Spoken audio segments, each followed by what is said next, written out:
Hi, everyone. Judge Andrew Napolitano here for Judging Freedom. Today is Wednesday, July 3rd, 2024, the day before Independence Day in America. We have a long holiday weekend coming up. Professor John Mearsheimer joins us now. Professor Mearsheimer, thank you for joining us, and thank you for joining us at this time that is not your regularly scheduled time in order to accommodate our viewers and our wish to get our first-rate guests in before the holiday weekend is upon us. Very much appreciated, my dear friend. While we are all talking about Joe Biden and Donald Trump and their so-called debate last Thursday night, while we're all monitoring the Russian response to the attack on Sevastopol, which the Russians believe, and there's much evidence to believe, could not have happened but for American involvement, while Prime Minister of Israel, Netanyahu, is saying he's ready to fight on 7 different fronts. What are our friends in Beijing doing? Well, I don't think they're doing much that is provocative beyond the sort of back and forth that they're having with the Philippines over this small shoal in the Spratly Islands. I mean, that's a potentially very dangerous situation. And the Filipinos and the Chinese are going back and forth there. And it could turn into a major league crisis, and we could get dragged in even to a shooting match with the Chinese. But I don't think that's likely at the moment. And I think besides that possible flashpoint, the Chinese are not doing anything to take advantage of the giant mess that we're in. And I think this is by and large a result of the fact that the Chinese have a good number of problems on the home front that they want to deal with. And furthermore, it's hard to see what they can do on the foreign policy front to take advantage of the United States that would ultimately work to their advantage. I'm going to ask you about the nature of the relationship between China and Russia in a minute, but you mentioned the Philippines. President Putin, on July 1st, just 2 days ago, speaking in Moscow, talked about the United States putting missiles that were banned under the treaty that Trump withdrew us from in 2019 in Denmark and in the Philippines. If President Putin is correct, why would the United States be putting missiles in the Philippines but to be provocative towards China? Well, I don't think that the United States is trying to be provocative. I think what the United States is interested in doing is improving its deterrence capability in East Asia. The fact is that if you put the United States up against China in East Asia, and if you include America's allies with the United States, right, you're up against a very formidable adversary. China is effectively a giant aircraft carrier. It has thousands and thousands of missiles. And the United States feels that it's at something of a disadvantage. And for that reason, it's increasing its missile capability and other capabilities in Asia as well. Before, before I ask you about the nature of the relationship, some sort of a friendship between Russia and China, just to bring back and refresh your memory, here is the man who opened up the United States to China in 1972. Here he is talking about it in 1983, cut number 3. The most indispensable factor in guaranteeing the security of Taiwan is a good relationship between the United States and Peking. If we have that relationship, that may restrain them. If Peking has a relationship like that with the Soviet Union, then Taiwan is in mortal danger. Okay, this is about Taiwan. He's obviously talking about Beijing. It was pronounced Peking at the time. He's obviously talking about Russia. It was the Soviet Union at the time. Does Nixon's analysis make sense in 2024? Yeah, it really does. It'd be very interesting to see what Nixon would say if he were alive today regarding the evolution of relations between Russia and China. You want to remember that he was the person who improved relations with China during the Cold War, so that in a very important way, it became China plus the United States versus Russia. In the first half of the Cold War, the Chinese and the Russians, or the Chinese and the Soviets, were allied, much the way they are today. And Nixon and Kissinger recognized that this was not to America's advantage. It made much more sense for us to form an alliance with the Chinese against the Soviet Union for purposes of containing the Soviet Union. And Nixon made that happen. What's happened today is that the United States, because of its remarkably foolish foreign policy, has terrible relations with the Russians. As we've talked about many times, we're effectively fighting against the Russians in Ukraine, and we've pushed the Russians and the Chinese together, which makes no sense at all. What is the relationship between Russia and China today? Is it an alliance? Is it a defense alliance?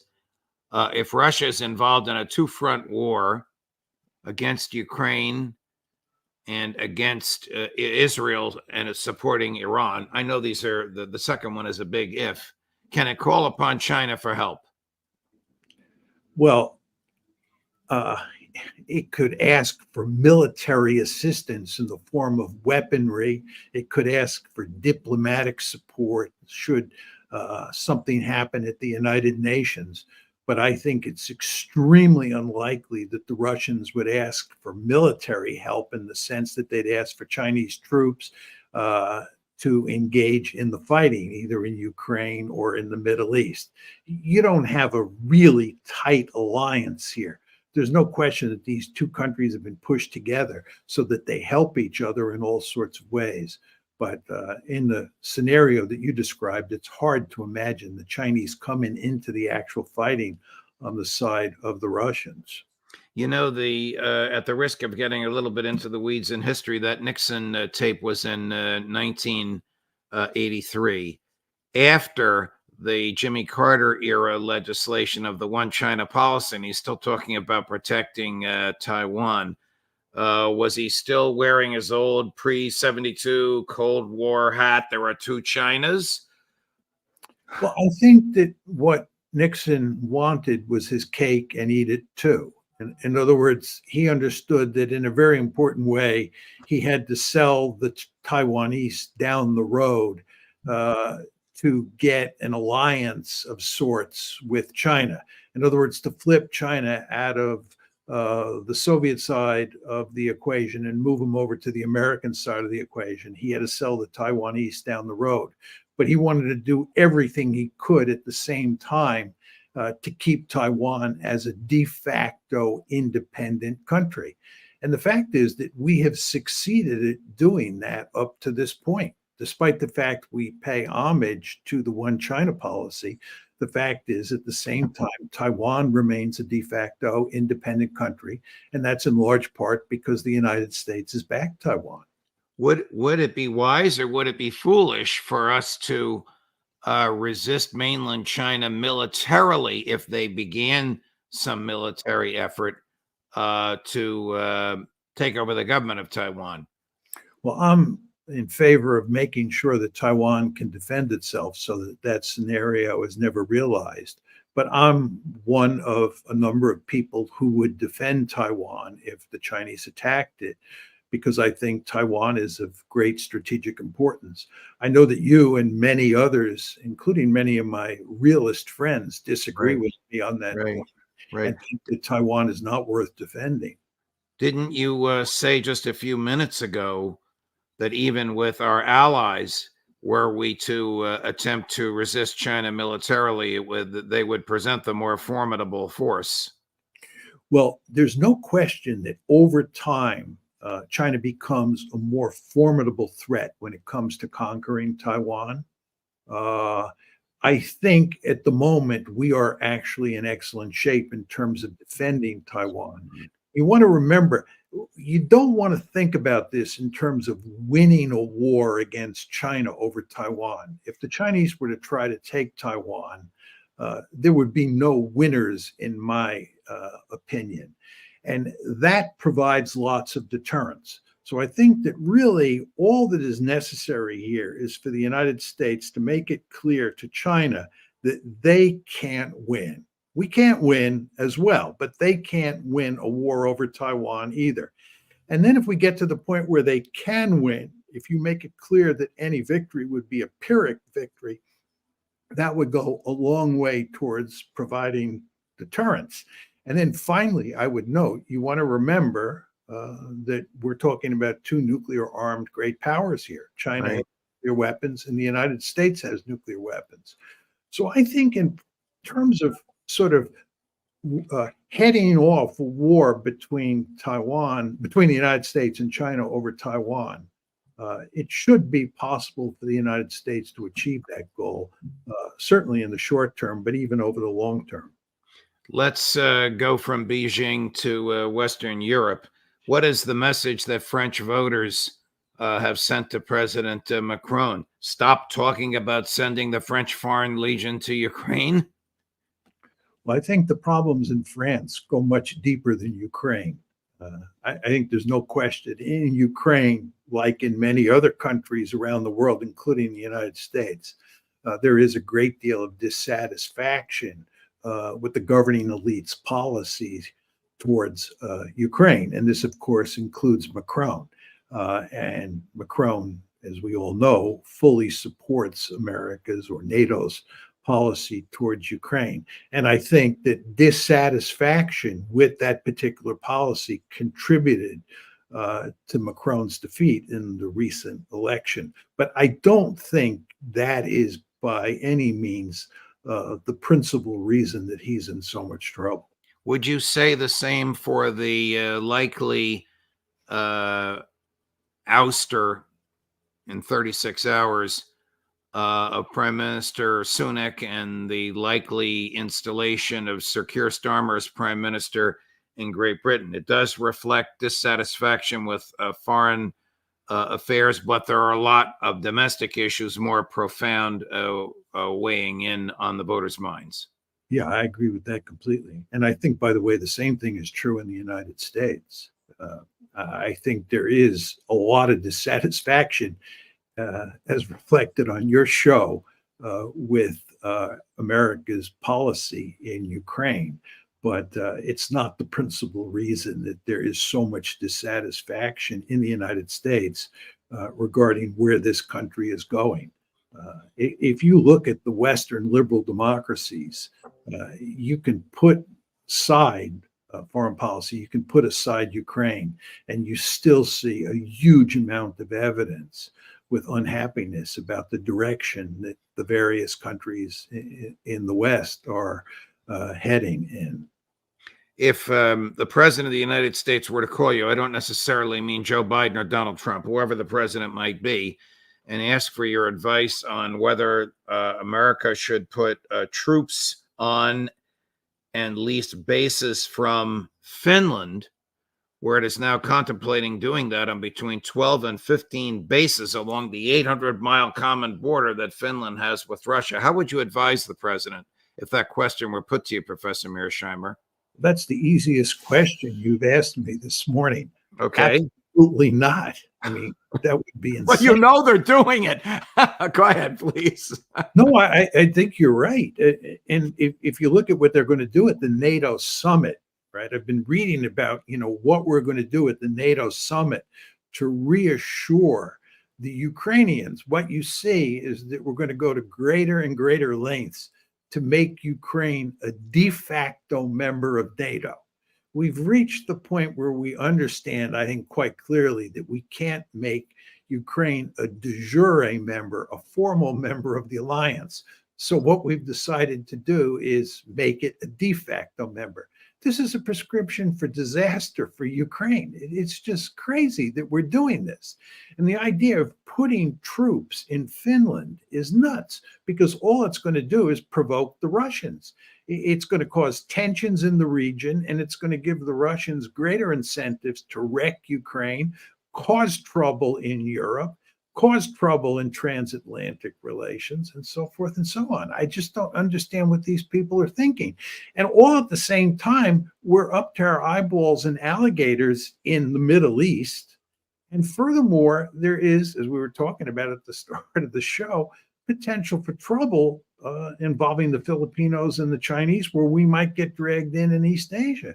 We'll get I want to get to the Middle East with you in a minute, but this decision of which I was informed by Pepe Escobar and corroborated by Scott Ritter. These two have, sources in the military, in the intelligence community, even in the Russian community. Who would have made this decision? The president? I mean, this is profound. I mean, this is the equivalent of the Russians putting troops in Mexico along the Rio Grande, isn't it? Yeah, I mean, and you also want to remember, this is why the Russians did not want Ukraine in NATO, because their great fear was that we would end up stationing American troops or NATO troops and American weapons, possibly nuclear weapons, in Ukraine. And from the Russian point of view, this was an existential threat, and therefore it was verboten. But you're exactly right. You start putting troops and bases in Finland, you're really asking for trouble. But we like to ask for trouble, especially when it comes to the Russians. In your view, could a decision like this have been made without presidential authorization, given the movement of resources, assets, and human beings? No, I think this is definitely a presidential decision. I mean, I'm sure that Biden was fully briefed and he was fully aware of what he was doing. Biden is a super hawk when it comes to foreign policy, and he's especially hawkish when it comes to Ukraine. And he understands that NATO is in real trouble and the Ukrainians are in real trouble in their war with Russia. And they're doing everything they can now to double down, which is what they've been doing, which is what Biden has been doing since he moved into the White House in January 2021. Does the Kremlin truly believe, and is their belief based on sound evidence, that the American government is responsible for the attack on the beach in Sevastopol 2 Sundays ago? And if they believe it, and I think you're going to say they do, because they say they do, what is the likely military, if any, response? Long question, my apologies. Yeah, well, they definitely think that we're responsible. Certainly they understand that the ATACMS missiles are our missiles that we gave to the Ukrainians. Furthermore, we're providing the Ukrainians with intelligence so that they can launch these missiles at particular targets. And as we've talked about before, there's all sorts of evidence that the Americans are helping the Ukrainians program the missiles and fire them. That's not to say that our fingers are on the trigger, but even there, I wouldn't be surprised if that was the case. So yeah, the Americans are involved in this, and the Russians understand this. And the question is, what are they going to do in response? And that's very hard to say. There's been talk that they may shoot down reconnaissance drones, American reconnaissance drones, things like Global Hawk that hover over the Black Sea and monitor what's going on inside Russia. So possibly they'll shoot down some of those drones. There's also been talk that what they'll do is now give more sophisticated missiles to the Houthis, to Hezbollah, and other adversaries of the United States in the greater Middle East. That's a possibility. So one can posit a variety of scenarios. But as I said to you the last time I was on the show, I think the Russians are doing very well on the battlefield, and they have a vested interest in not escalating the crisis with the United States. So I would not expect them to do anything that is too radical or too drastic. I think they want to keep a cap on the volcano here and just continue to wear down the Ukrainians on the battlefield. Prime Minister Netanyahu says he can fight a war on 7 fronts at the same time. This clip is a little long. It's about 90 seconds. And if you're not a fan of Bibi, this is heavy duty Bibi, but we're going to play it for you because I really want your thoughts on it. Cut number 5, please. And Iran is fighting us on a 7-front war. Obviously Hamas, Hezbollah, Houthis, the militias in Iraq and Syria, Judea, Samaria, West Bank, Iran itself. They'd like to topple Jordan, and their goal is to have a combined ground offensive from various fronts, coupled with a combined missile bombardment. We have to, we've been given the opportunity to scuttle it, and we will. The first requirement is to cut that hand, Hamas. People who do this thing to us are not going to be there, and we'll have a long battle. I don't think it's that long, but we'll get rid of them.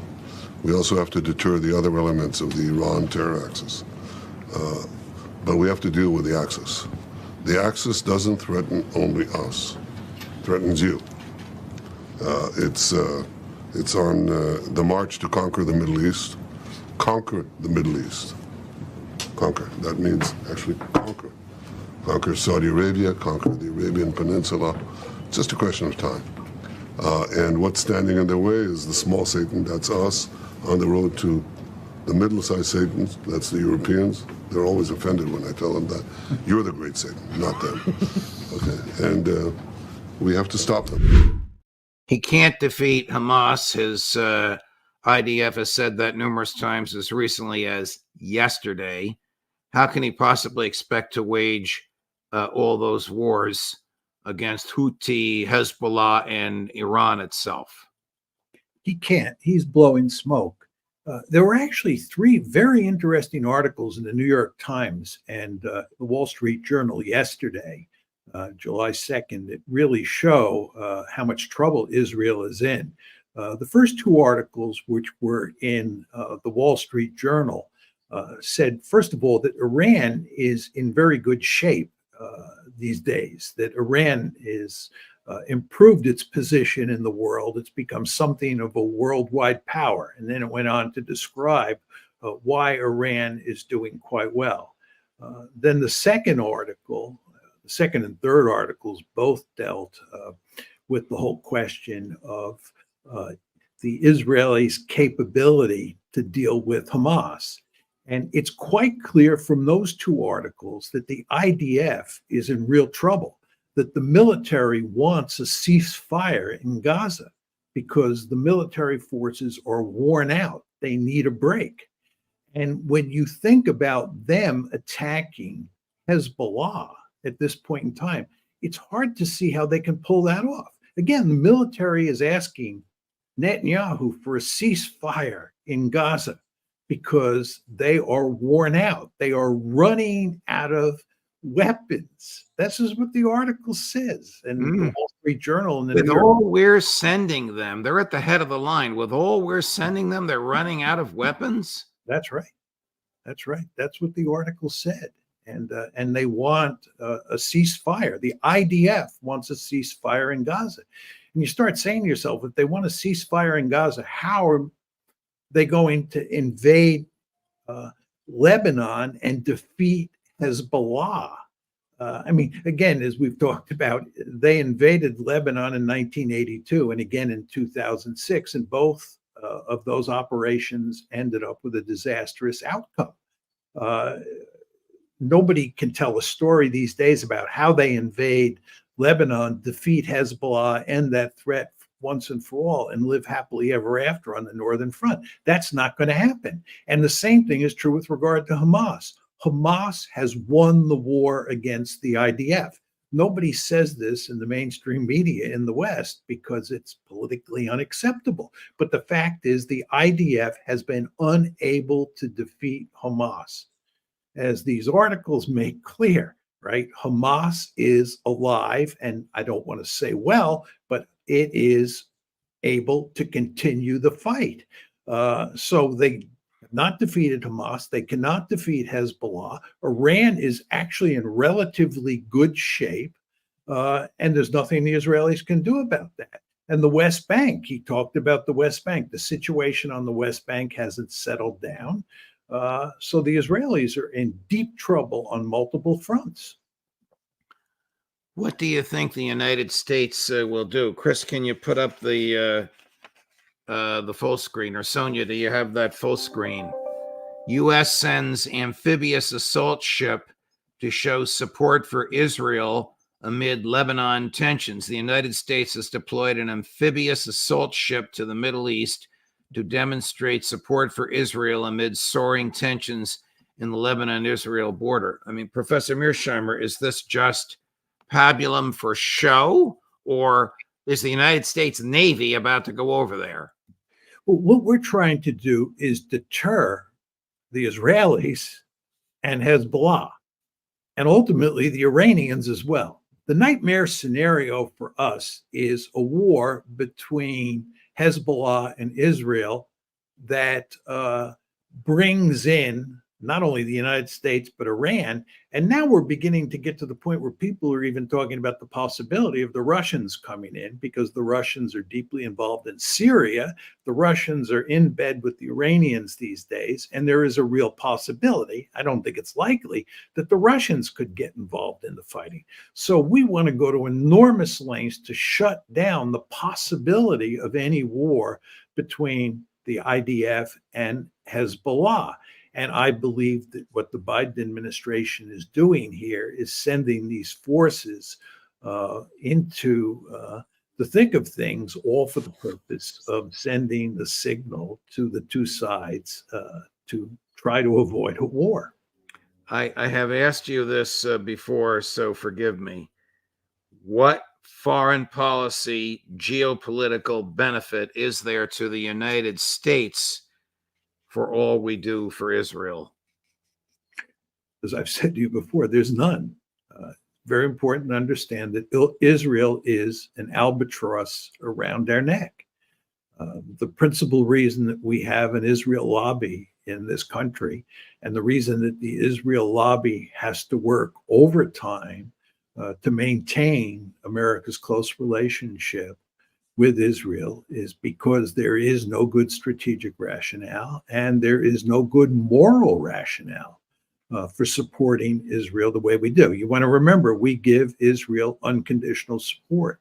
No matter what Israel does, we support Israel.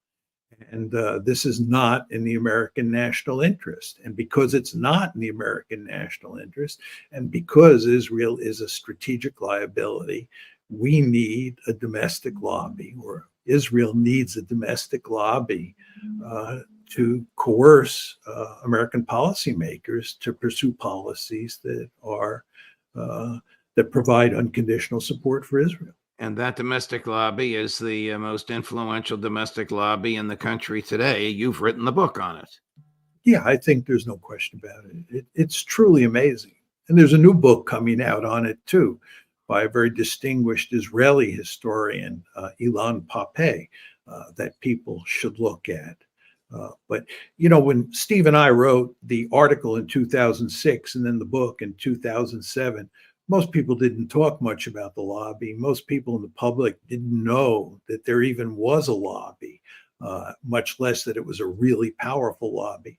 I think at this point in time, given all that's happened, especially since October 7th, virtually any American who follows foreign policy reasonably closely understands there is a lobby, and they understand that this lobby has awesome power. Wow. Professor Gilbert Doctorow, whom you know, unprovoked from me, said this morning that at the rate Bibi Netanyahu is going, he will be the last prime minister of Israel. Is there a basis to make that argument in your view? No, I don't think Israel is going away anytime soon. One could argue I'm not arguing it because I'm not sure how to think about this, to be perfectly frank. But one could argue that the Zionist enterprise is ultimately doomed, but not in the short term, only in the long term. And I think that anybody who says that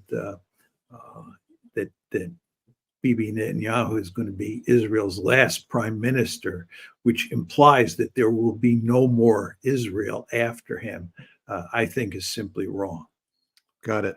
Professor Mearsheimer, thank you. Thank you for your time. Thank you for your analysis, as always. A happy Independence Day to you, West Point graduate.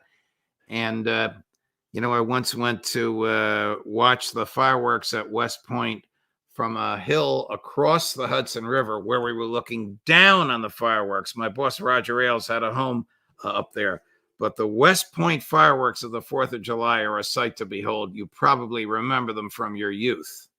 I do. That was a long time ago, but I remember them well. Got it. Have a great holiday. Have a great holiday weekend. I hope we can see you again next week. Yeah, you too. Happy 4th of July. Thank you. Thank you, Professor. Coming up, a great man, and I'm so privileged to be able to pick his brain. Coming up at noon today Eastern, former Congressman Dennis Kucinich. At 2 o'clock Eastern, Colonel Douglas McGregor. At 3 o'clock Eastern, Phil Giraldi. You know all these folks. At 4 o'clock Eastern, Colonel Lawrence Wilkerson. And worth waiting for, at 5 o'clock Eastern, Max Blumenthal. Judge Napolitano for Judging Freedom.